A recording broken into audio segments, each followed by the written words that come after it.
Our poll indicates that Meg Whitman is back in control of the Republican race for governor. She had slipped pretty considerably against Steve Poizner over the last several weeks of the campaign, but now she seems to have reestablished her dominance over Poizner in the Republican primary, but that resurgence of hers has come at a cost.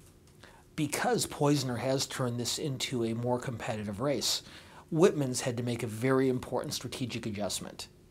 Earlier this spring, she was running a general election campaign. She was running to the political center. But as Poizner began to run a more aggressive campaign and a higher level of advertising against her, Whitman had to change course. She needed to retarget her message to conservative Republicans. That's helped her a lot in the primary. It's helped her rebuild a lot of her lead against Poizner, but it has created somewhat of a disadvantage for her heading into a general election.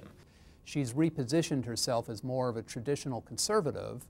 That helps her with Republican primary voters, but it has weakened her support among potential general election voters. So we find when we match her up against Jerry Brown, the only significant candidate on the Democratic side, she's now behind Brown. In March, when we polled, she was ahead of Brown. She's lost ground particularly among independent voters and moderates, and that indicates that what she did in order to get back in front in the primary is now potentially a drag on her support in the general election. For Jerry Brown, who doesn't have a primary opponent, he is now the only candidate for governor in the state of California who isn't having millions of dollars worth of negative television commercials being run against him.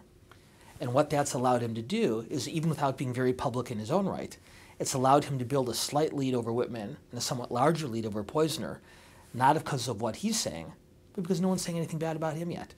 The campaign has done what you often see with negative campaigns. It's effective as a way of winning a particular election, but it comes at a cost. And Whitman will now have several months to try to shore up her support, undo some of the negative images that Poizner's attacks on her have left with voters, but it gives her an uphill climb. What you have here are two essentially moderate candidates trying to convince conservative voters that the other one is more liberal.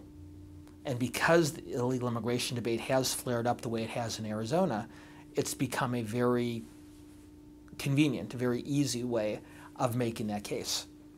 But it seems to me that because Poizner and Whitman both have been hammering each other so hard on the issue, they've almost canceled each other out. Because Poizner doesn't have Whitman's financial resources, he had to make a very difficult choice.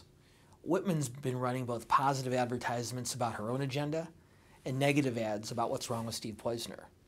Poizner can't afford to do both of those things, so he had to choose.